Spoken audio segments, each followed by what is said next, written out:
Welcome to a new edition of Human Conversation. Sorry about that. I'm Jessica Lockhart, and I'm thrilled to be here one more month with you all to touch upon a human topic.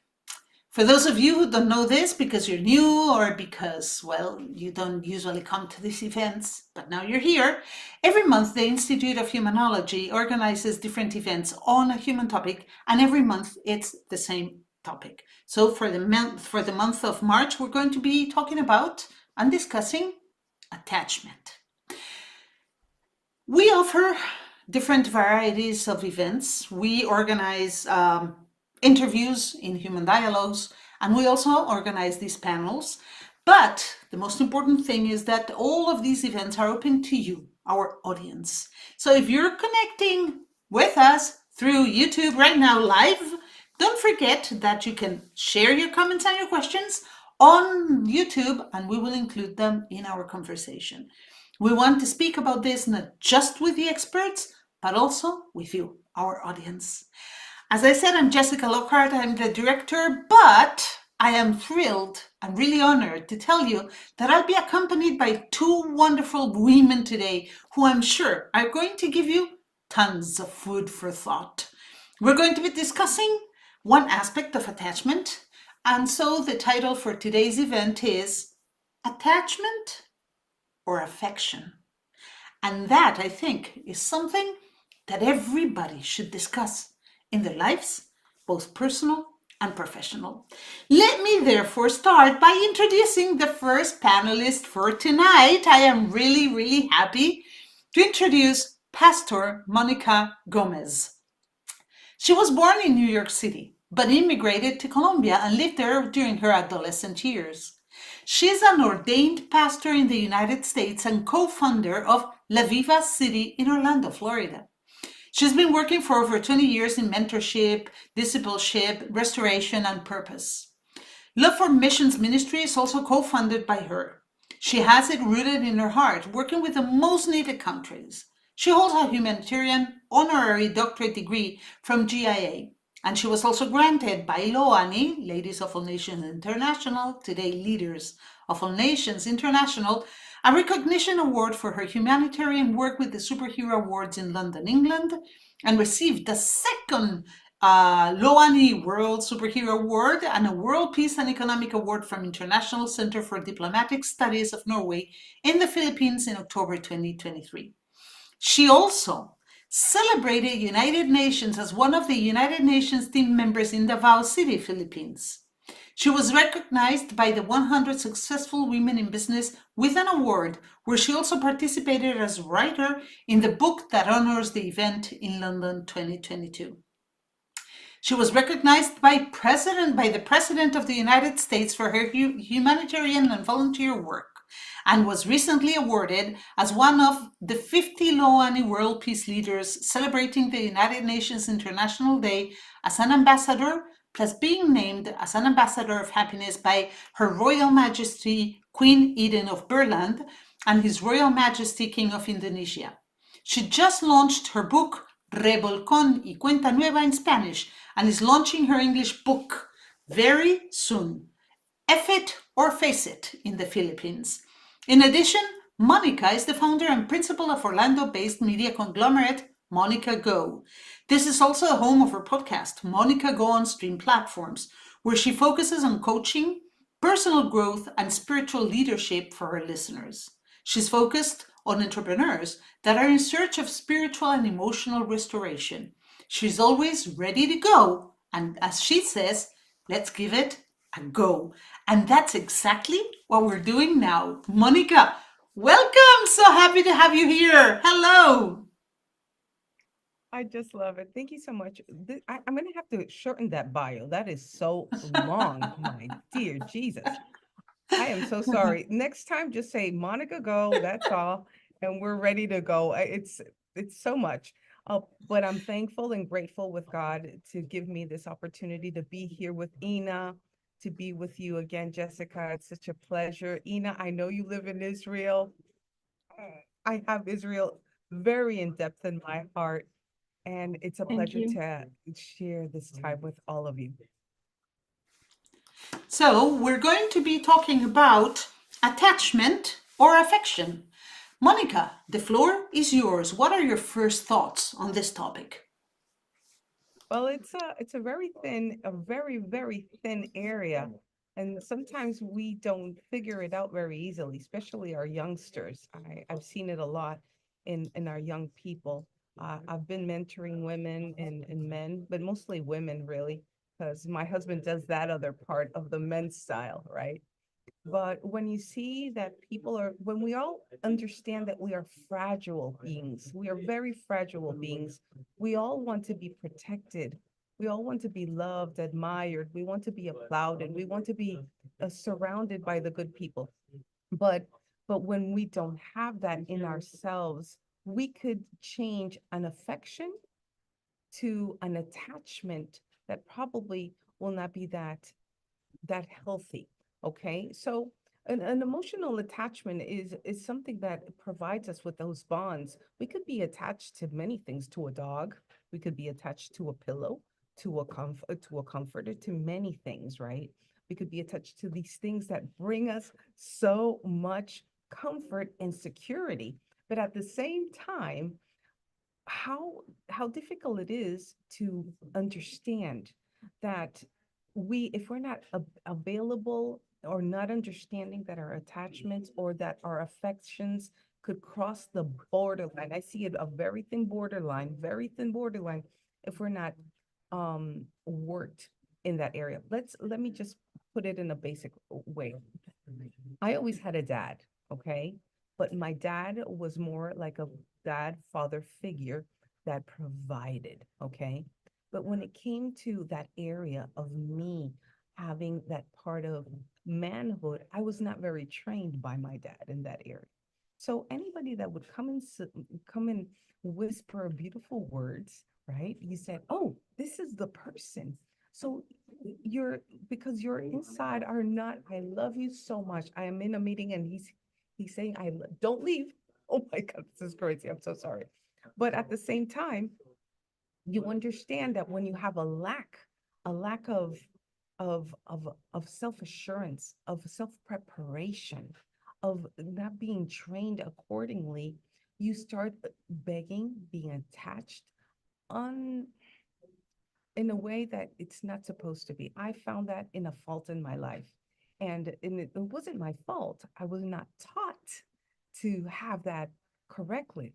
So what I've done in my life and with the future years, having a good affection, I've taught my sons, because I have all males, uh, to to be very aware of their relationships, because you will never choose the wife that your sons will have, but you need to give them awareness how that relationship is. Is it toxic?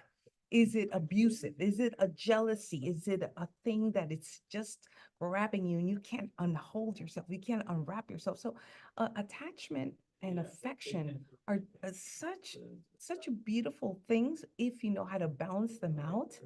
I think it will definitely bring good stuff. But if not, it brings depression, it brings anxiety, it brings borderline of personality disorders, traumatic disorders. And I've seen it while I've mentored. Mentoring people, not everybody has the same background, the same things. And I do believe that when we bring that balance into our homes, we're giving them medicine, the vitamins, everything that the family needs, which is the center of our social foundation, the family. Oh, I think we're going to have better sons, better daughters. We bring them into a healthy relationship, right? But I do believe that any type of emotional attachment that goes out of not knowing who you are, your self-awareness, your self-esteem could break down any type of relationship. Thank you so much, Monica. This is the first introduction to the topic. For those of you watching the show right now live, this is the moment where you can start asking your questions and making your comments. We're going to move on to our next panelist for tonight. And like that, we're going to have her perspective as well We're going to add both perspectives into this conversation to give you a wider, deeper understanding of the topic we're discussing. I am really pleased to introduce somebody who's, as I think, as multicultural and multilinguistic as I think I am. She's traveled all over the world and she's lived in many different places. I'm talking about Ina or Nisa. She's an experienced educational psychologist who enjoys helping students reach their potential, developing successful strategies and learning to decipher their body signals. Her experience includes individual coaching, family counseling, and personal development workshops. She is a psychologist and life coach, an integration specialist, a human resources specialist and events organizer, and she has a wealth of experience and knowledge. I know that she will also contribute with incredible insights onto this topic, and I can't wait to hear you, Ina. Welcome. So happy to have you here. Thank you.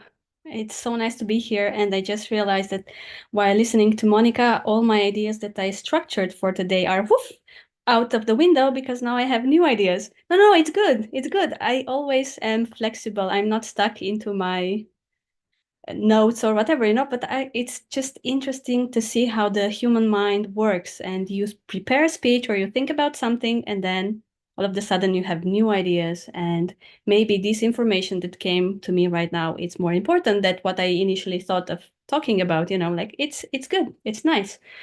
So attachment and affection.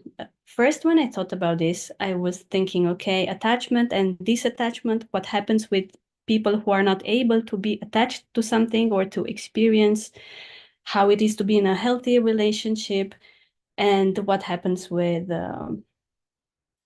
family members that are becoming your family members because you marry into a family and then things have to be in a certain way and you have to build relationships that were not there at the beginning. And yeah, that's complicated.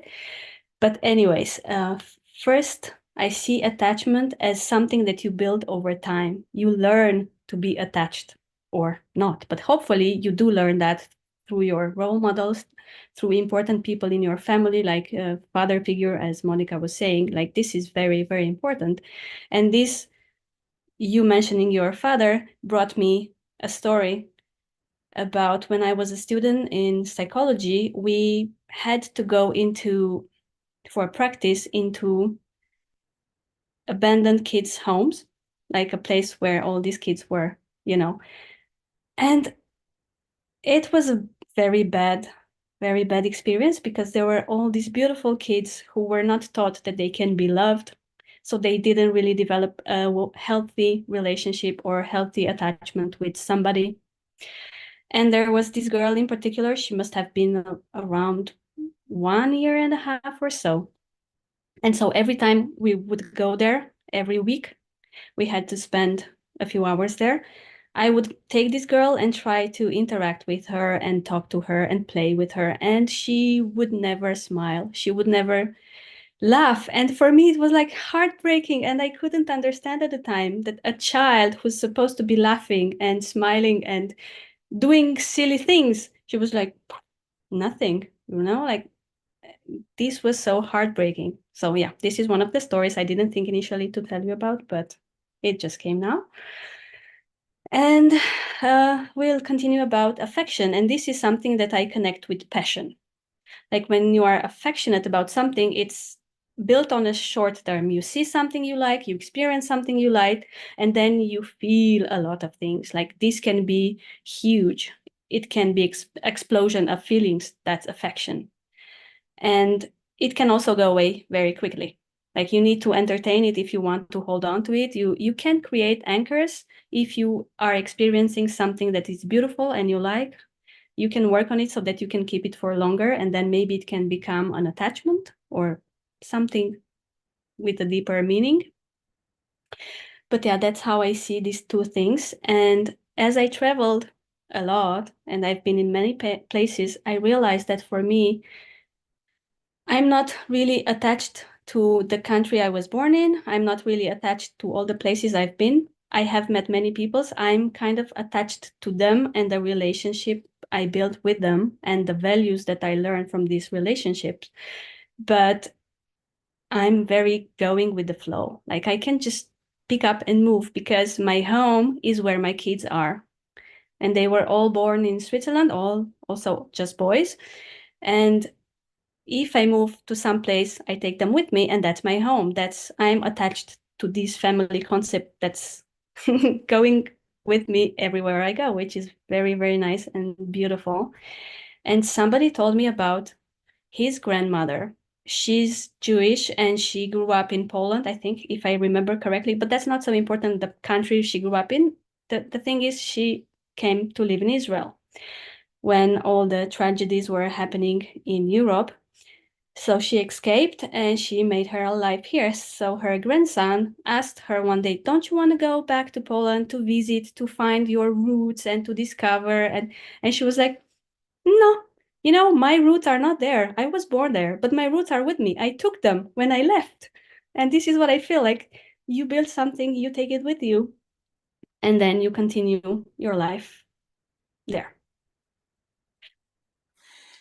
Thank you, Ina. Thank you so much. And thank you especially also for those stories that illustrate what we're talking about. I will be a participant in the panel today as another panelist. So I would like to take a few minutes to explain a couple of ideas that I've also been thinking about regarding attachment and affection. And the first thing that I want to say is that human beings, all of us, need both. We need attachment and we need affection. And we need healthy attachments and healthy affection. And sometimes that's not that easy to have or to maintain. But we'll get into that in a minute, because there's something else I want to say about attachment and affection. And it is that they're not necessarily linked together all the time. You can feel attached, as Monica was saying, to somebody, to something, to a house, to an object, to a pet. And the attachment can be of a nature that is not purely affection. You can feel attached to some people, even if you don't love them or they don't love you back. I want to address these two ideas also by sharing two personal stories with you. The first story that I want to share also takes place in an orphanage. It happens in an orphanage in Kazakhstan that I visited when I adopted my daughter, Karina. But I'm not going to talk about Karina so much. I want to talk about Almira. In Karina's room, there were 15 children. And the age ranged from about 1 to 3. Karina and Almira were the eldest in the group. They were the leaders in the group. And when we arrived, they told us that Karina was our daughter, and we visited the orphanage twice a day, except on Sundays when it was only once a day, and to bond, precisely to create attachment with our new daughter. And we were given time every morning and every afternoon to be with them, with Karina. But of course, we saw the children around because it was an enclosed place. And we would coincide sometimes in the playground, and Almira always came to play with us. I had my other child with me, and my child was then 9 years old. And Almira hung on to my child as if she was hanging on for her own life. There were times in which we had to physically separate them. That was the need, the desperate need for attachment that Almira had. She needed to feel attached to somebody. It was a very sad story because we asked in the orphanage, she was a little doll. She was beautiful. And we couldn't understand why she hadn't been adopted yet. But then we were told that she had 4 more brothers and sisters. And according to Kazakh law, they had to be adopted together or none of them would be adopted. So the probability, the likelihood of her being adopted was very low, unfortunately. So that's a sad story. There was a person there, a human being, who was desperate for affection and attachment. Another story I want to share with you is that Karina, my daughter, had been found in the street. She had been found in a bus stop with a little bag of clothes and nothing else. And she'd first been taken to the hospital and then to the orphanage. And then a few months later, here came my husband and I and our child to meet Karina. We spent the whole week, the first whole week with her, morning and afternoon. She never spoke a word. She was also very serious, as Ina were saying. She would accept what we gave her, especially food, but she would not utter a word. Well, the first Monday, upon returning, that was the second week, we arrived in the orphanage. And Karina looked at me and started crying, screaming, and running away. And we were in shock. My husband, my child, and I were like, what's going on? We were attaching and bonding so well, what's wrong? My husband, who is a very, very wise man, said after a while, I know what's wrong with her. You know what you're going to do? You are going to get that child, you're going to hug the child, and you're going to stay with her the whole afternoon. Our other child and I are leaving, and you're staying with her. And that's what we did. I sat down with her, I stayed with her the whole afternoon, and gradually and very slowly, she started bonding again. We had understood that by not showing up Sunday afternoon when she was expecting us, the tiny bond that we had started building had been broken again, and she felt abandoned all over again. That's the second story. And the last story, to not take more time, I want you to think about these stories and the importance of affection and bonds and attachment. The last one I want to share with you is something that happened to me when I was 21 years old. I was at a congress with my father and his school. He had a school and he had teachers. So we coincided in a congress, professional congress. And I recall that he told me, hey, why don't we go out and have a drink? I had moved out. I was in another city, so we'd coincided in that congress. I said, yeah, sure, let's go have a drink. So we went to the bar. It was the afternoon or the evening already, and we started chatting. And then out of the blue, my father said, Jessica, I have a confession to make. I said, sure. What is it? And he said, you know, the day you were born, I was at the hospital waiting for you. You know, I fell asleep. But when the nurse came with you in her arms and woke me up, I went to take you in my arms. I saw you, and something inside of me felt a deep repulsion, and I could not hold you. I couldn't get close to you. I was like, okay. And then he said, and you're 20 something now. I haven't been able to change that feeling. There's something that prevents me from getting attached to you. And I don't know what it is, but it's always been there. I admire you terribly, he said. I am extremely proud of you, but I cannot feel love. I cannot feel affection. I cannot feel that attachment that a father should have for his daughter. And I tried, he said. Whenever I congratulated your brother for something, I tried and pat your back too, to show you the same kind of treatment. And then I said, okay, thank you for sharing this with me, because now I understand many things from my childhood. Now I understand that I never did anything wrong. What I mean by, well, later on, I understood what had happened to my father, but that's another story that we can perhaps share another day.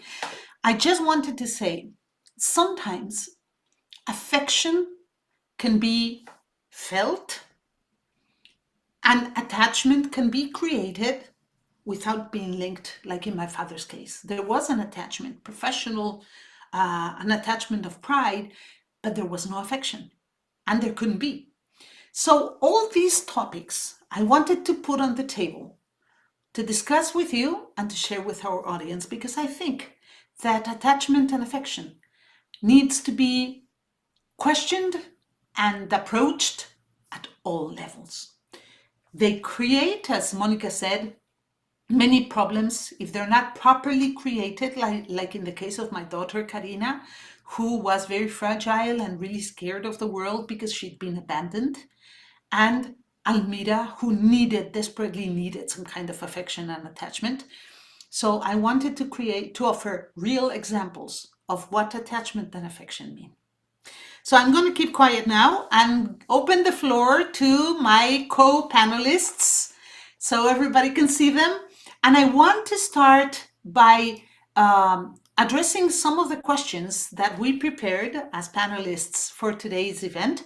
Remember that you can address any of the topics that come out during the panel, as much as the questions that I'm going to be asking now. The first question that I have for you, and you can answer any of the questions or all the questions. The first question, no, sorry, these ones you have to answer. I'm sorry, the ones later are the ones that you can choose. The first question that I have for you is, what can parents do to help their children have healthy attachment bonds with others? Something that was already briefly mentioned here. So Ina, would you like to go first? What do you think parents can do to help their kids with this? I think that a very important thing parents can do, and also teachers and everybody really, is to pay attention to the individual, because we are all different, kids are all different. So when you show that person, that child, that you are really curious about her or him, how they are, what they feel, when you give them the opportunity to express themselves openly without judging what they say or how they do things, then they can feel that they are seen for what they are, and then they can really show up in the world, and then they can become a better person, a better version of themselves if we give them the opportunity to show up. And we teach them the values that we think are important by being role models for them, because younger kids, they learn from, first of all, they learn from the parents. We live with our parents, so we learn from them how to be, how to act in the world. And then we learn from the siblings, and then from the teachers in school, and so on. But the first people that we learn from are the people, our caregivers, whether it's the parents or grandparents or whoever takes care of us, right? So it's, if we show them the right way to be, then there are chances that they will do that as well. They will copy and model. If we are a superhero, then that's what they are going to be. Or if we tell them, you can be that, you can do that, I trust in you, then we nurture that, and they are allowed to be a bigger version, a better person. Mm-hmm. Yeah. Thank you so much, Ina. Monica, that. what would you like to say? I love that. I'm so in tune with Ina because with our sons, especially my youngest came in my older age. So my oldest are already, gone. But this is my little one. And a lot of things have happened with Joshua because um his father and I have much grounded him to be very assured. No, we didn't bring him up to be cuddled and be this baby that you need to be so mentored. No, no. We love you, we could cater you, but you need to be a man and do this. So he's very open to talk to us. What Ina said, you need to listen to them. You need to listen to what they are. They can't feel insecure with their parents. So Joshua basically talks to us about a lot of things. And Ina brought me something to memory. Not long ago, Joshua was talking. We were just chatting with a couple of friends, and he was in the conversation. And he said, I am so thankful for my parents because my dear friends, my dear, dear friends, and I'm saying around 10 to 15 of my friends, I would say that 99% of my friends don't have their parents fluently working. If they have a good mom, they have an absent dad. If they have an absent dad, they don't have a mom there. So I'm thankful for my parents because I've seen them both gravitate and give me that assurance. So he said, that's why my friends, when they come over and visit us and come into my house, they always say to my mom and my dad, hey, dad, hey, mom, because they feel secure in my house. That's why they call my parents like that, because my parents also love on them give them that security. And so they love to bond with my parents, and I feel proud of my parents. I would never in my life, ladies, would ever thought that that was happening in my son's surroundings. I would never thought that he was seeing this and he was seeing what he had at home. I never thought that these simple things that anyone could apply to their families would bring such assurance and security to our sons or daughters when they go out. Now he's about to go to your university. I am I'm like almost an empty nester, okay? And I go, "Oh, my dear, help me. I am so attached. I am so I'm so affectionate. I kind of like I want to put him back in my womb. I don't want him to leave, you know. My umbilical cord is extended kilometers away with my other two sons, but at the same time, being that mama, I also understand the beauty of God showing us the beauty of his love over our sons and daughters, that he loved them first, that he teaches us. So at that sense of peace that I have of my creator, I'm a pastor, I love him.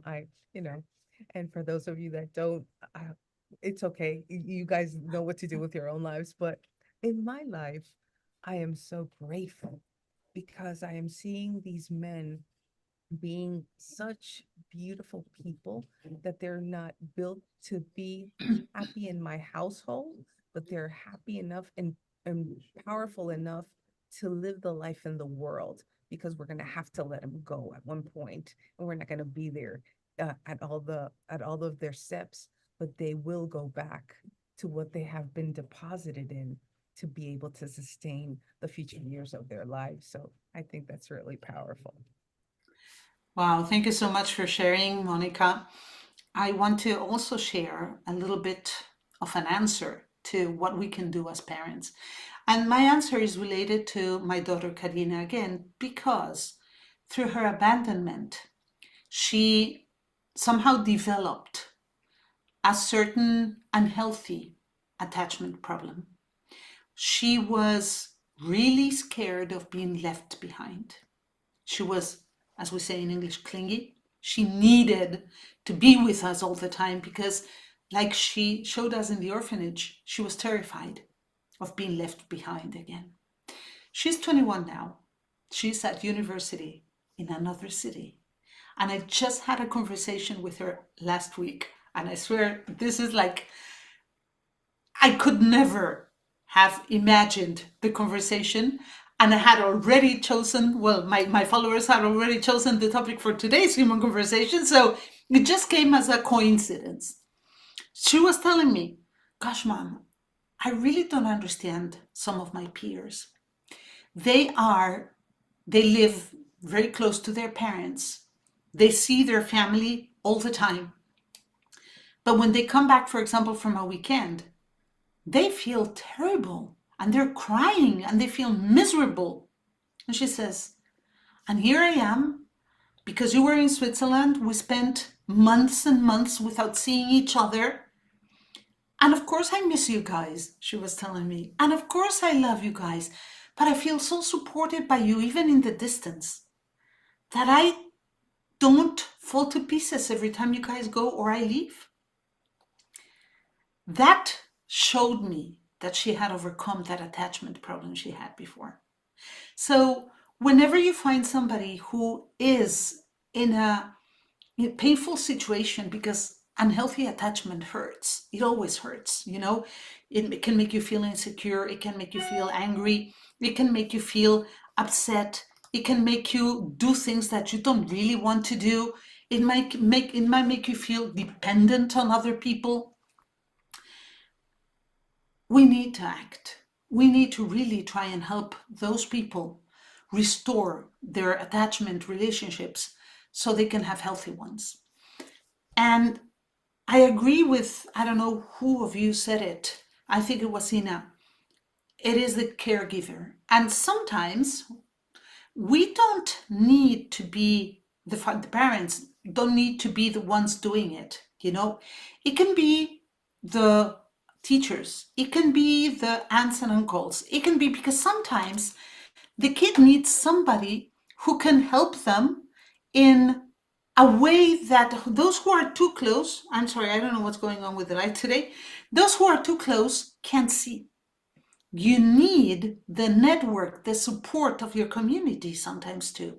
So that if a child is uncomfortable or suffering from unhealthy attachments, they can look for a role model in the environment where they are living. So I think that's also very important. In our case, I know that Karina also spoke to many other adults trying to find her place, trying to find her location to heal. And it's not that I'm praising my husband and I. It's not that we did a great job. She's a wonderful kid. But I know that she also looked for help with other adults. So it is a joint effort. We need to be observant. We need to see the children. We need to look for signs of loneliness, pain, sadness, anything that might point out that there's an unhealthy relationship happening. So I would encourage every adult who cares for children and young humans to really observe and pay attention. Keep your eyes open. I was going to say they might not tell you what they're going through. No, they're not going to tell you what they're going through. It's very hard. It's very difficult. They're not going to talk about it, but there's signs. So look for them. Look at the sign that Karina gave us in that orphanage. And she was 2 years old. She couldn't express what she was feeling.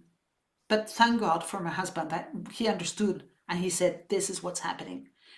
And we could start working on that right away. So look for signs and try and understand what's going on. So that's what I wanted to share as well. Okay, That is so beautiful. That is so beautiful. That is so beautiful. I am so touched though. You know, I'm sorry to interrupt you, Jessica. Oh, of course. No, this is a conversation. But we're so gifted and so blessed when we hear these stories like Karina, like, so many children. I love missions, and you see so much abandonment that it hurts. It hurts. But when you see as well that when you're not enough in of this scenario, because we're not enough of everything, okay?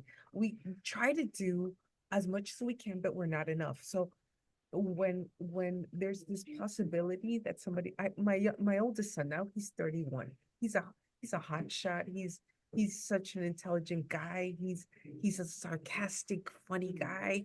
When he comes into a room, he lights up the place, and he knows it. He knows it.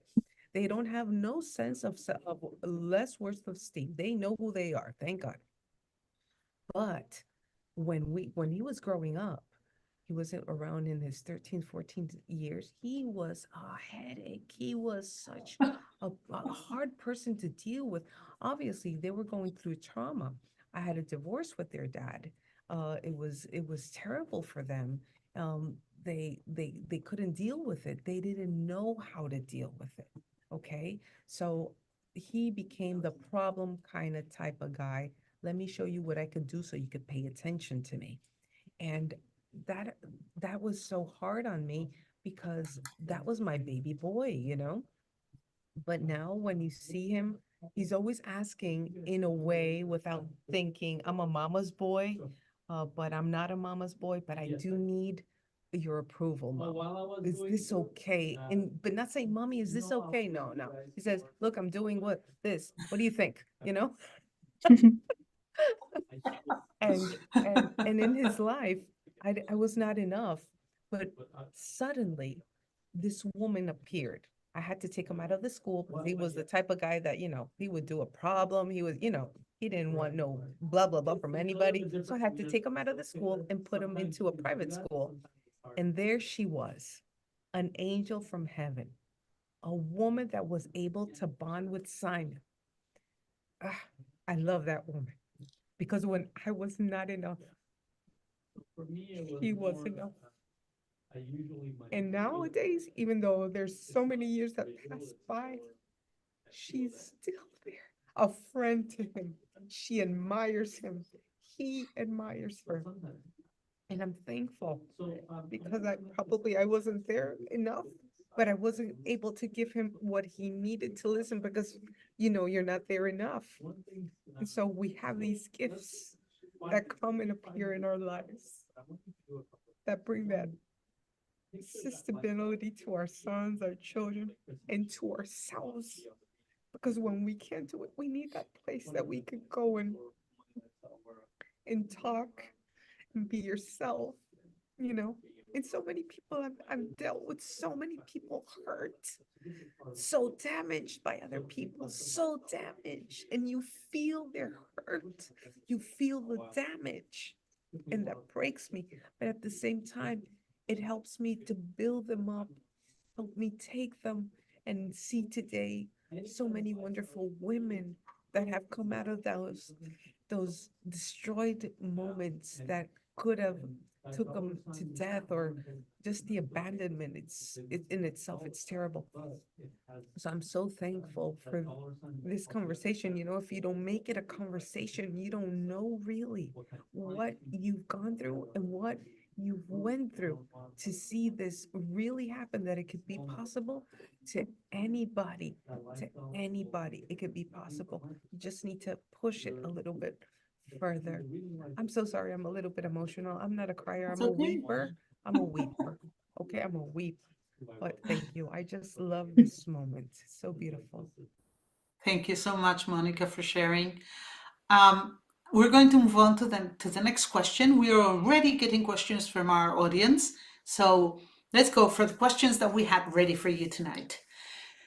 The next question has something to do with what Ina also said. She spoke about detachment, attachment, detachment. So the question says, how can we help those who suffer from detachment feel more affection?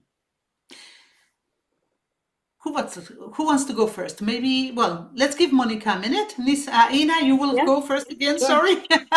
Sure. It's all good because I already had something that I wanted to say connected to what Monica just said. So it's perfect, and it's connected to detachment.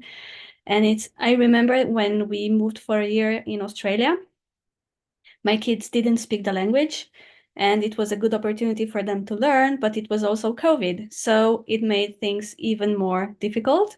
Not speaking the language and being confined in a house that was not our home. It was all new. It was an empty house. Thank God we had beds from the previous people, and so the kitchen was okay and beautiful. So we put the kids into school, but they were supposed to do school from home, and the school sent us tablets so that they could connect, but then they couldn't really speak English, so it was all very complicated. But in this context, because I had to be with them while they were in school, one of the teachers was always asking, what are you grateful for today? And this is actually a beautiful way to get reconnected, and it's practicing gratitude that can help somebody who's disconnected to kind of focus and try to get connected and to get attached to something or her life. And this beautiful question, what are you grateful for today? It stayed with me. And we still, when Shabbat comes on Friday evening and we are all around the table, we ask the kids, what are you grateful for this week? What was beautiful? What did you appreciate? What would you like more for the next week? So I think this is very simple. Everybody can do it, and you can really benefit from it. Just be mindful and pay attention to the things you like, to the things are around you, because there are so many things that are good happening around us. You just need to be able to focus on that. Of course, there are people who love to complain all the time. This is not working. This is not good. This is not good enough. I want more of this and that. And I'm trying to teach my boys that we are grateful for what we have. Like, even if it's not huge, it's not a lot right now, but we have that. It's so amazing.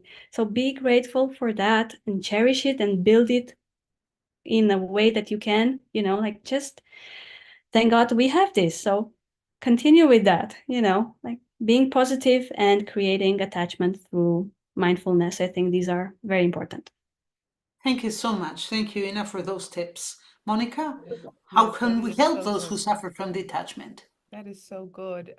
First of all, I do believe that our surroundings are key to this, because if we're surrounded with the wrong tribe, with the wrong crowd, or we don't have this, we need to be very intentional to to ask God a guidance to bring into these people that will love you for who you are, that will help you, and will see the gifts and talents that you have. Because some people are so attached to others, it's because, or in a not in a healthy way, it's because their values are not in tune. Their life is not in tune, so they're looking for approval from someone else. So when we're looking and seeking for that approval, if they see to you, for a person that's not healed inside, oh, you're so ugly, you'll be ugly for the rest of your life. You're so fat, oh, you'll be fat for the rest of your life, but you don't need that type of things in your life. I have learned in my own 50 some years that if I come into a room, not because of my ego, watch out, not because of my ego, if I come into a room and you do not accept me for who I am, for what I come to bring you, because I'm not competing with you, I'm completing you. You complete me, and I complete you. We complete ourselves. But if I'm not aware of that, and I have to go in once and once again, and you're not there, you're not my tribe. I'll say bye. Okay? God will give me the tribe that I could be of value to, and I could be also the person that gives value to that person. Because it's a give and take. It's a give and take. So I would say that a person that's having a hard time of detaching an unhealthy relationship, first of all, need to seek their inner person, whether it's through God, that is the way that it should be, that you seek God first above all things. So if you know who God is and why you're here in this world, and you find a purpose in your life, you will be healthy enough to continue and be able to detach of these relationships that are not healthy. Now, if you don't believe in God, I would say definitely you would have to read books of health, of mental health, of healthy, go to a psychiatrist, go to a psychologist to, find ways that you will be able to get out of this unhealthy relationship, detach.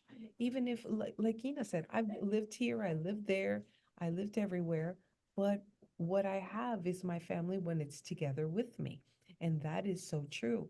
So when you have these people around you that give you that sustainability, because we're social beings, we are Mhm. social beings, we need these people around us to complete us, and we complete others. So I think that anybody could get out of scenarios. I've seen it happen. I've seen women broken in the very hard scenarios, and God slowly but surely has given them the sense of who I am, why I'm here, what's the purpose of my life, and that my life has value. When your life has value to yourself, it doesn't matter what platform you're in. I tell the women that I mentor for years, don't measure platforms. If you're in front of a public, if you're talking in front of 10 or 1,000, 15,000 people, or if you're only talking to two or three, that doesn't matter. You just have to honor your platform. You just have to honor what God is giving you, because that is the platform that is given to you to make a difference in someone else's life at the same time you're giving it to yourself. Thank you, Monica. I wanted to add something. We're talking about detachment, people who can't or don't feel so much affection. They feel detached. Well, the first thing I'd like to say is that most people who feel so detached do so because something happened to them. It's usually through trauma, something happened to them, and they might feel afraid to restart establishing connections. They might feel like their expectations will never be met, and they'd rather not even try than feel hurt again. I think that those people need two basic things.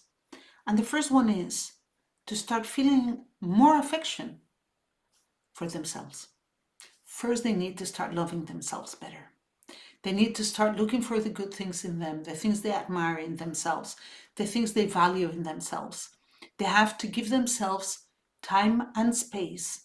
They have to accept who they are, and they have to somehow start investing on their love to themselves.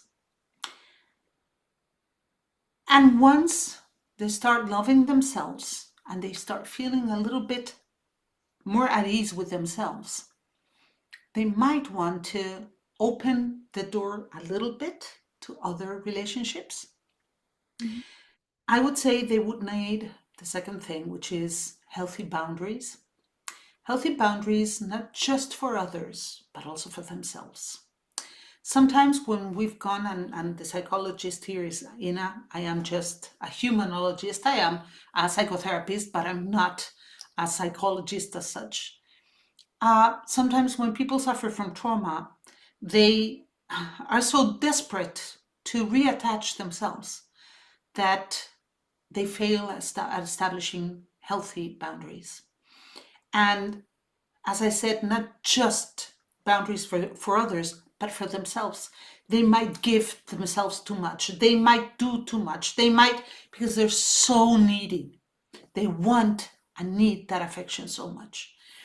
So if there's anybody who's watching us who is in this situation feeling so detached, first ask yourself, do I want to feel more affection?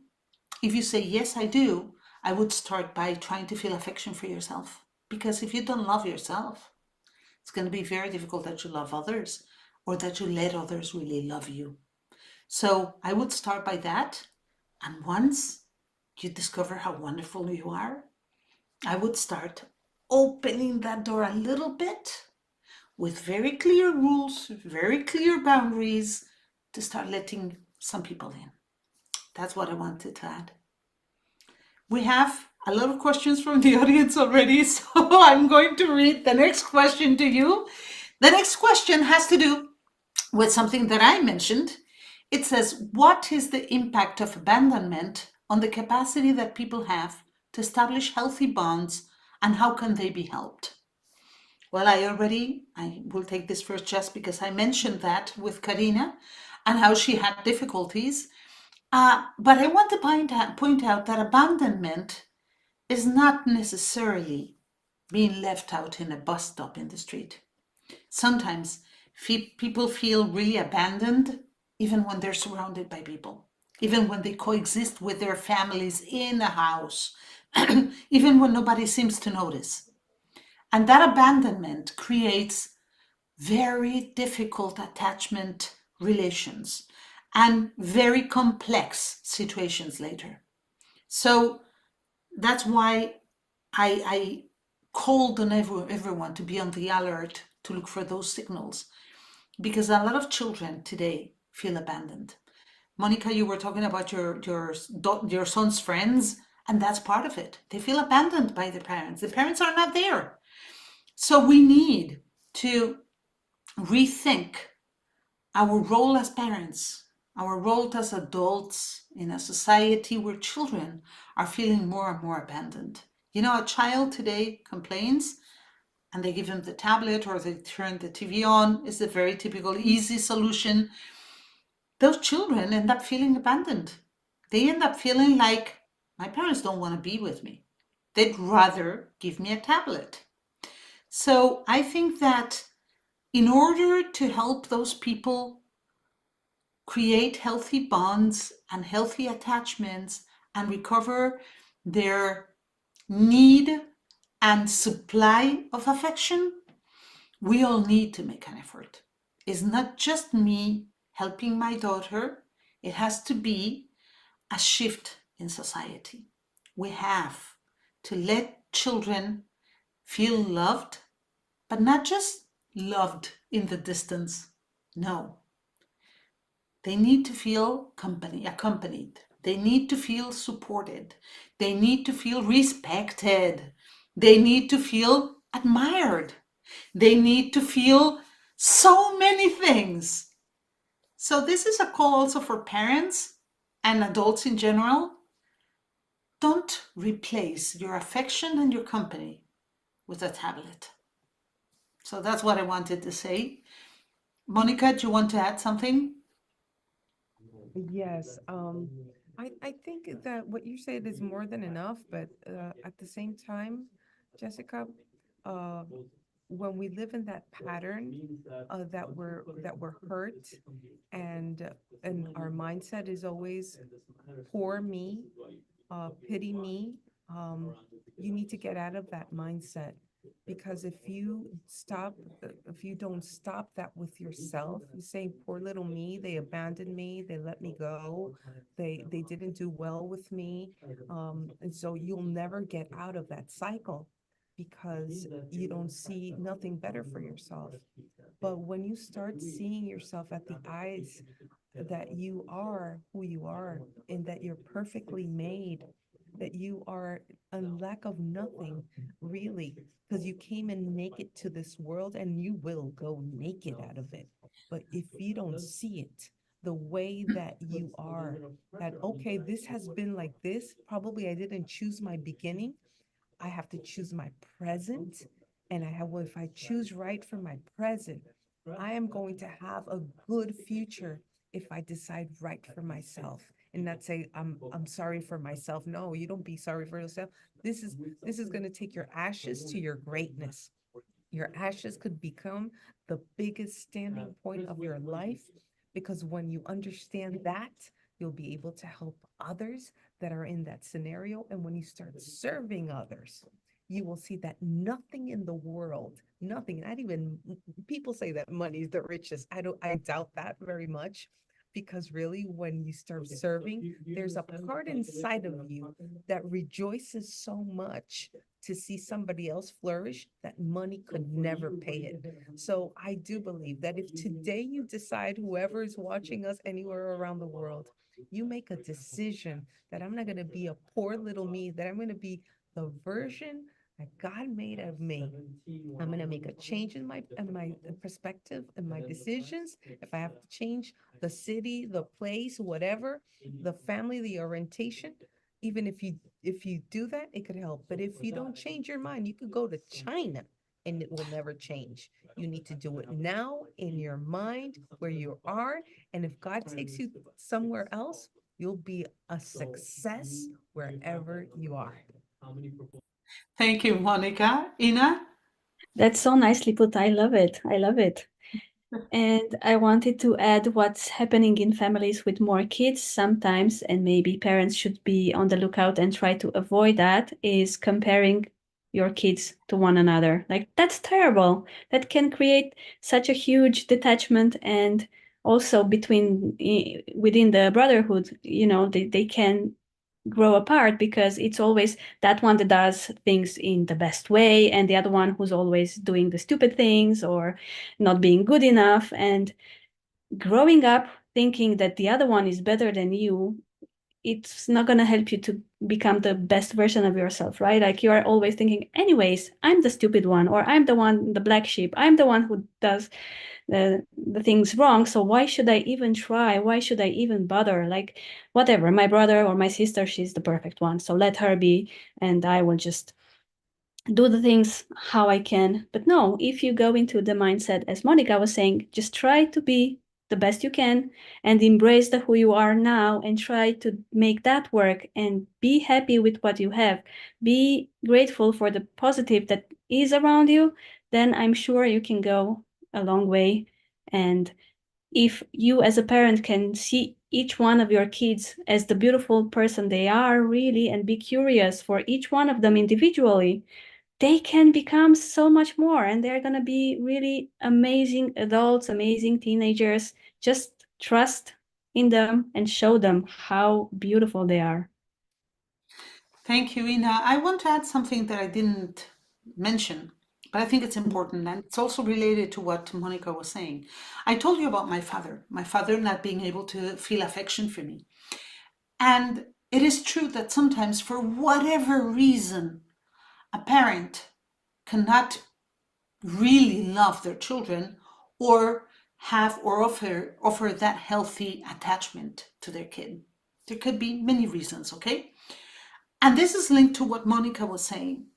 Don't become a victim of that reality. Because if they can't be there, if they can't love you for whatever reason, that doesn't make you unlovable. That doesn't make you unworthy. As I learned with my father, it was his problem, not mine. He couldn't feel the attachment or the love. No matter what I did, no matter what anybody did, it was just not in him for whatever reason. Today I understand it, but that'd be a long story. So he just couldn't. And I had a choice. When I discovered that, I had a choice. I could have, felt sorry for myself. Oh, my father didn't love me. Or I could take it just the other way around.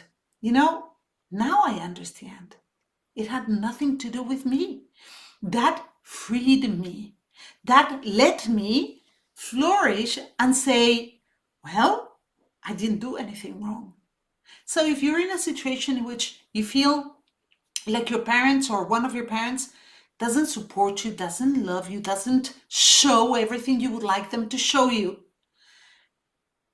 don't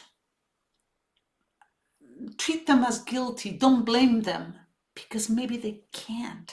It's not that they don't want to, it's that they're not capable of it.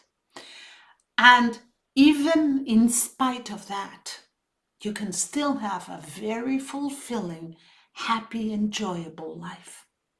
Accept your reality. Maybe it wasn't meant to be. Maybe you have to find your affection and your healthy attachments somewhere else, because that person is incapable of giving you that. Don't get stuck. That's another unhealthy attachment. Don't get stuck on that one relationship that is not working for whatever reason. There are many other relationships. There's many other human beings. There's many other bonds, attachments, and sources of affection that you can have. So don't blame yourself. Don't blame them because you don't know why they can't do it. Just continue building yourself up and becoming the best human being that you can be. I think it's important to highlight that too. Mhm. Okay, so if you don't have anything else to add, we have 3 questions already from our audience and not that much time. I'm going to start asking them in this part of the show. As I was trying to explain before, you can just raise your hand or start talking. I'm not going to assign who needs to answer the question because these questions were not prepared. It's our audience that just asks them.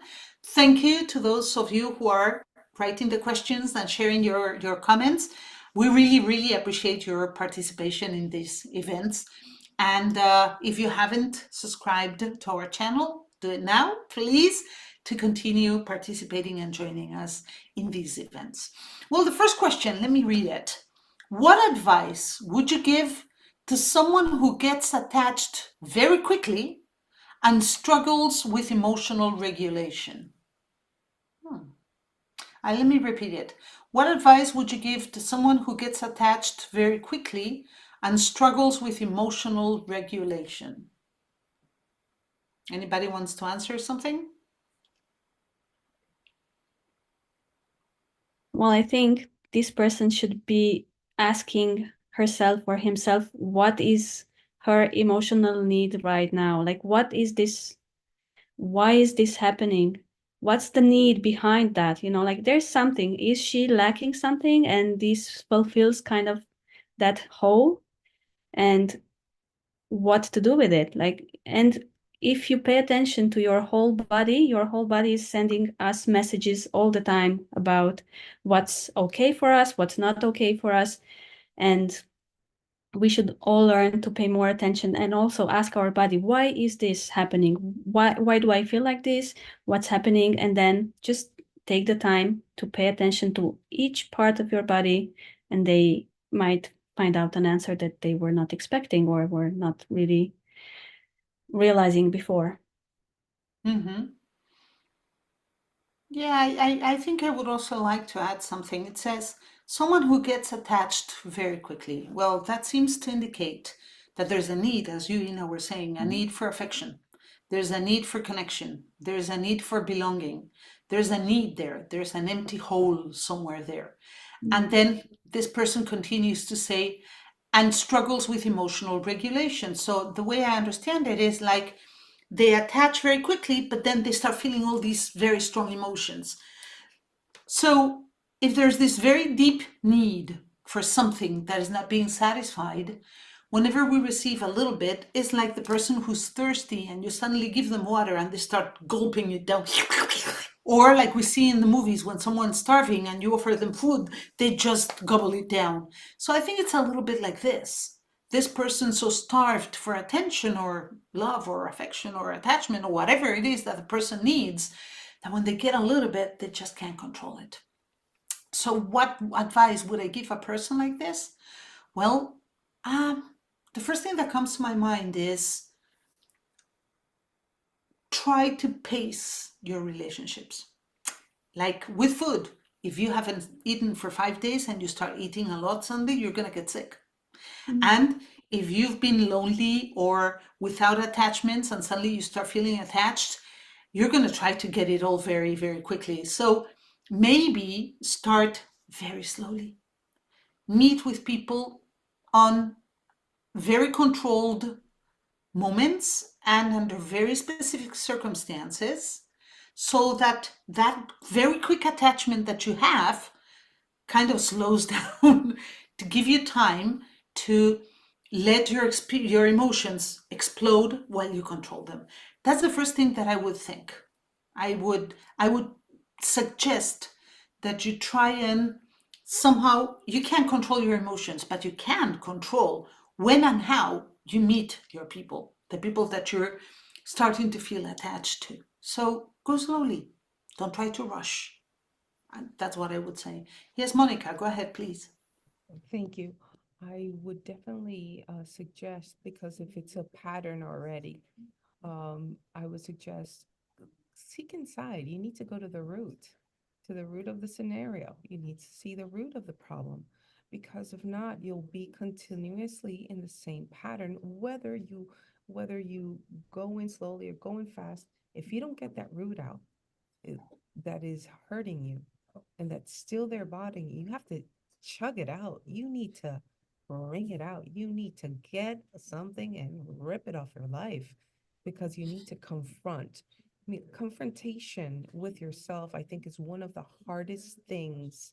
That's why my book, F It or Face It, okay? Because some people say, oh, let's F this. Nowadays, everybody, F this, F that, you know? But really, when a person can't see their life in a mirror, that's a big problem. You need to face your scenarios. You need to face your things. If you don't face your weaknesses or the struggles or whatever you're going through, you won't have an answer to your question. Okay. You won't have an answer to that pattern. You will keep on going into that pattern once and once again. And I want to ask Ina, because Ina is the psychologist. I am a pastor mentor, and I've done it through God's guiding. But what I've seen in my life and in people's lives, you have to take it out of the root and you need to plant something new. When you take a tree out of the root because it doesn't work, this is not good, let's throw it out. Let's plant something new, something that will give a fruit to my scenario. It's hard. It could break you. You will cry, most likely. It will hurt, but it's better to hurt once than being hurt the rest of your life. So do that, confront yourself, and you will see that you won't go into it so much, because probably it was a rejection, it was a sexual abuse, or I don't know what the root may be, but it has to be something very strong that takes you into that scenario once and once and once again. So you're seeking for something that hasn't been able to have fill that void. You need to be able to bring out from the root. That's what I would say. Thank you, Yeah, Monica. Mhm. right. There's another question by the same person, so maybe I will just read the question because it will add to the conversation we're having now. How can someone get to the point of choosing who or what they get attached to? Is that actually possible if emotions come to us naturally? So if the way I understand the question is, can we really decide what or who we get attached to? Because we feel things, no? So would any of you like to start answering the question? I could say something if Ina's not gonna say any. Ina, you could start. If not, No, it's okay. This is a conversation. Either of you can start. I will also add some ideas and comments. I like to hear her perspective. So yeah, definitely. It's affection. It's something for me that's more like a passion. You don't really control it because it has like a combustion. It just starts. But then when you realize it, then you can pay attention and to think, what is it connected to? What values does it bring on the table? What's important to you? So that's the part that you can actually focus on and choose. You can realize what kind of values does this connect to, and are they things that are useful for you or not? Do you want to keep holding on to this or not? Do you want to develop this into an attachment or not? And then that's your choice. When you realize, but that's where you think it's like the passion, and then the, like you fall in love. It's something that happens quickly, but then you can still love somebody over years, the same person. You work on it. It's when you have a successful marriage, it's just not happening overnight. Like you fell in love, you got married, and then boom, 50 years later, same person without doing anything. No, you have to work on it. It's the same with any kind of passion, any kind of affection and attachment. It happens like an affect, like a feeling. Then you take a look and you realize, and then you decide if you want to keep it or not, and you work on it. Thank you, Ina. Yeah. Monica, would you like to say something? Yeah. I think I'm in tune with Ina, definitely. But I would say that one of the hardest things is to call it out as it is. Now, let's say that your mom is the person that you need to disattach of because she is toxic, okay? But she's your mother, okay? Now, what is the decision that I need to make? Because this has been all of my life. My mom has been a toxic person. Do you need to stop loving her and not respect her and not honor her? No, you just need to be away from her until you are strong enough and you have taken all that deposit that's been so poisonous, and until you're strong enough to be able to add to her that she's not depositing in you. So when you attach to someone, make sure that it's not like the person that's been hindering you for so long, because you'll go back to that person naturally. You'll feel like this is my comfort zone. So this is what I'm more familiar to. So I'll go into this and then I'm stuck again into the same place. So I would say, even if it's hard for you to detach or to bring into a new relationship, you need to be yourself aware. Who is the person? Who are the people that I need to get away from so I could get strong, that I could know who I am, and then I could come and attach myself to healthy people, people that will deposit good things in me, and I will have something to learn out of them as well.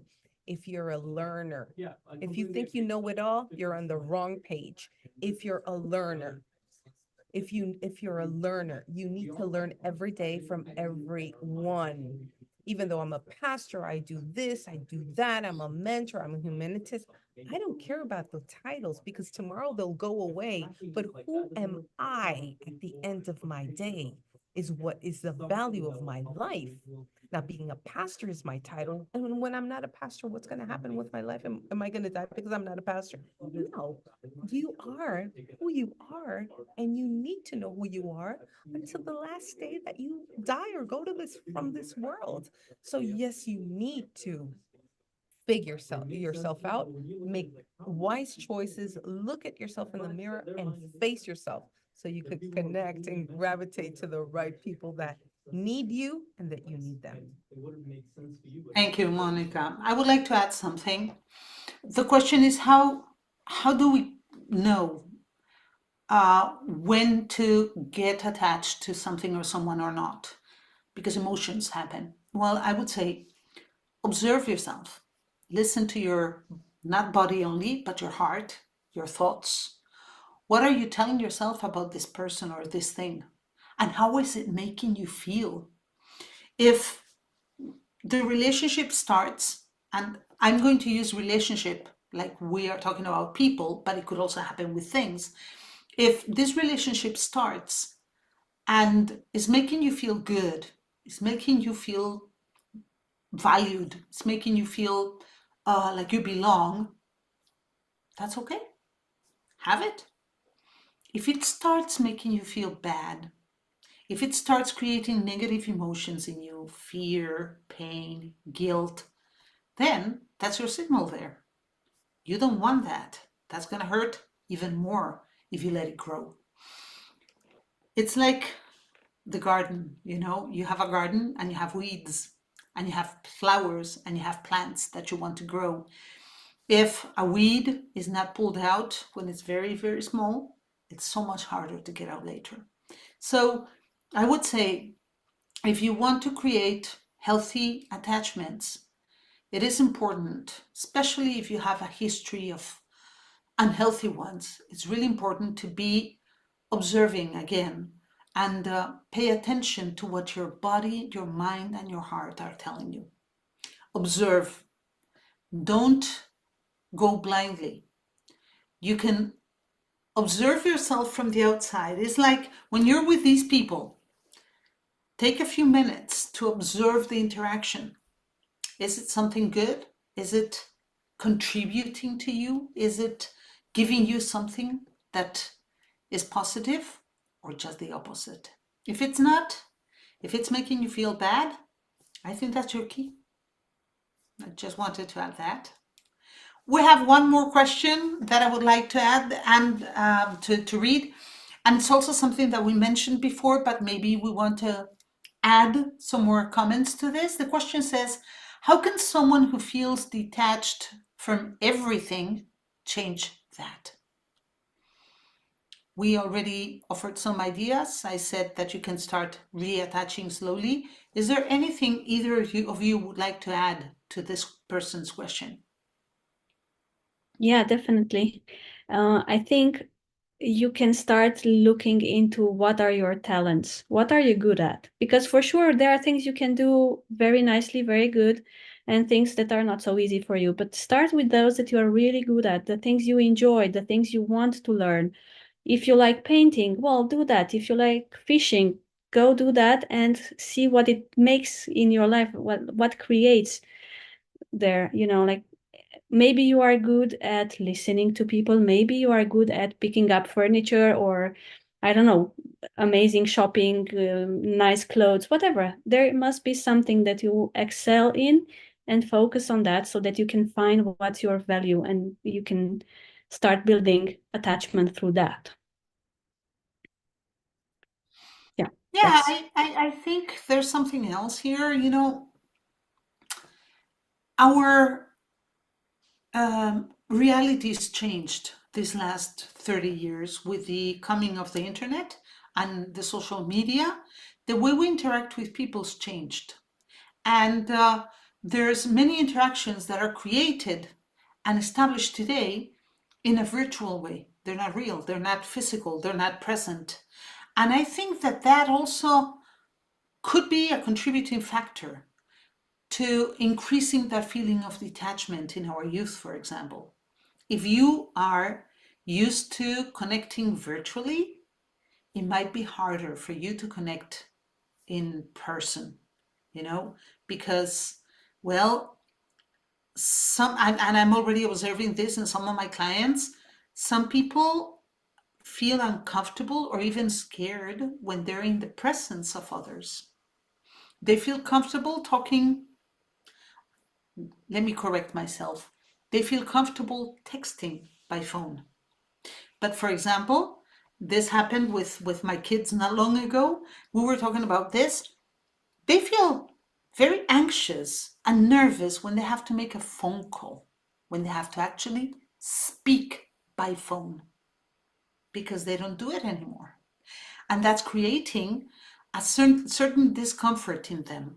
So I would say that this new way of interacting with others is quite useful. We're doing it right now, but it can never replace the human contact. And if someone's feeling completely detached from everything, they should try and attach in a physical way, not a virtual way. I wanted to add that.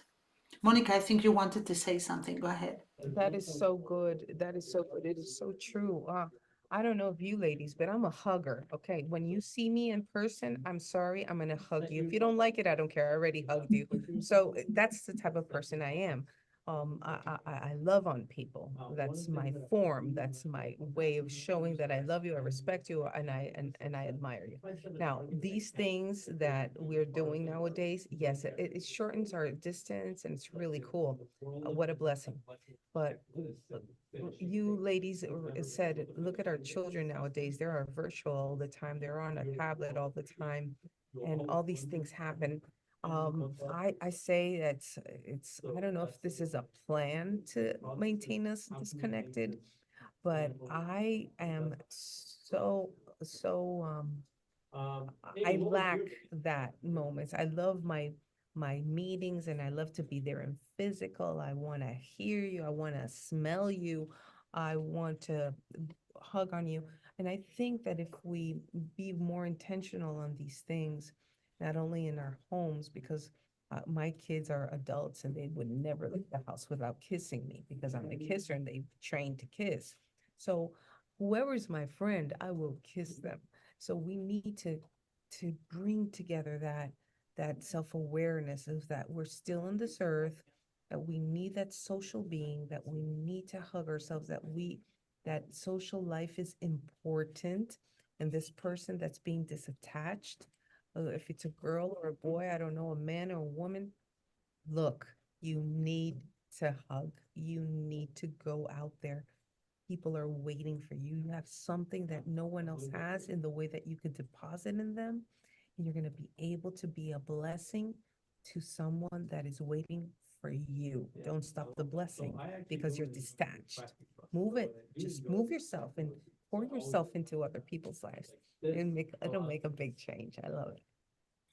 There's one more thing I would like to add, and it is that if you're detached from everyone and everything, it's sometimes easier, though, to start attaching to, for example, nature. You know, it's less threatening. You might be detached from people because you feel threatened or scared, as we said before, because of trauma.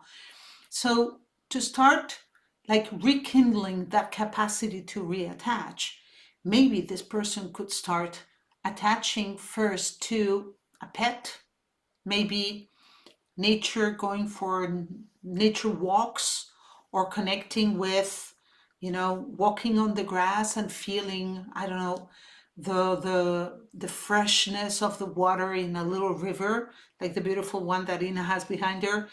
I don't know, sometimes we need to find what vibrates in us. And if humans are too scary for whatever reason, you might find it easier to start connecting, because at the end of the day, this is a matter of connection, to start connecting with nature or with other things like music, for example, or arts. You might find that it's easier for you to connect with that. So I would recommend exploring what makes you feel connected, because if you're completely detached, that means that you have no connection with anything. I would try and experiment, I would say, with different things to see what makes me feel a little connected, and then grow from there or expand from there. I would, I don't know, suggest this also as a possible avenue. Anything else you would like to add? Okay, we're coming to the end of our time tonight, so we only have a few minutes. I want to thank both Monica and Ina for this wonderful human conversation. I think it's given us a lot of insights, a lot of ideas. I think the topic is not an easy one, but I think that you gave people a lot to think about. And that's always important. We need to think about these things. We need to discuss them. We need to make them see the light so that we can all approach these issues and face them. So I want to really, really, really thank you both. If there's one last piece of advice or a last something comment that you'd like to offer our audience, please do now. We still have 3 minutes, so you can use one of those minutes if you want to add something. Monica, go ahead, please. I will add, life is short, very short. And if you don't use the time that you're giving wisely, you will miss out in being who you were called to be in this world. Doesn't matter what you've gone through. You're bigger than that. You're bigger than that. And whatever ways you're going to use to get out, remember that the life that you have, look, a cemetery is filled of people with dreams and with things that they never accomplished. And so today I would ask you to live your life to the fullest and be the best being that you can be, so you could give to others what you are made of. So that would be my saying for today. Thank you so much, Jessica. Thank you and so Ina. much, Monica. Beautiful. Yes, Thank you. Yes, I also like this slogan that life is short and you live today, so make the most out of today, meaning focus on what you like, focus on the positive, and for sure there's plenty, there's an abundance of all of that. So just try to bring joy in your life every day the best way you can. Yes, absolutely. I fully agree with both of you. Once again, thank you so much for giving us your time and your wisdom and for sharing this human conversation with us.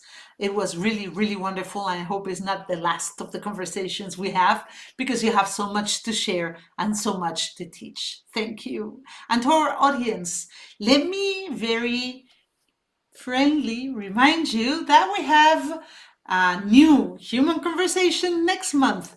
The topic that we're going to be working on next month is another very important human topic. We're going to be discussing anxiety.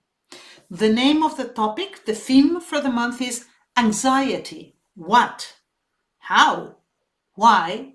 What for? And our human conversation that will take place on the 15th of April, write it down, 15th of April, we have an appointment.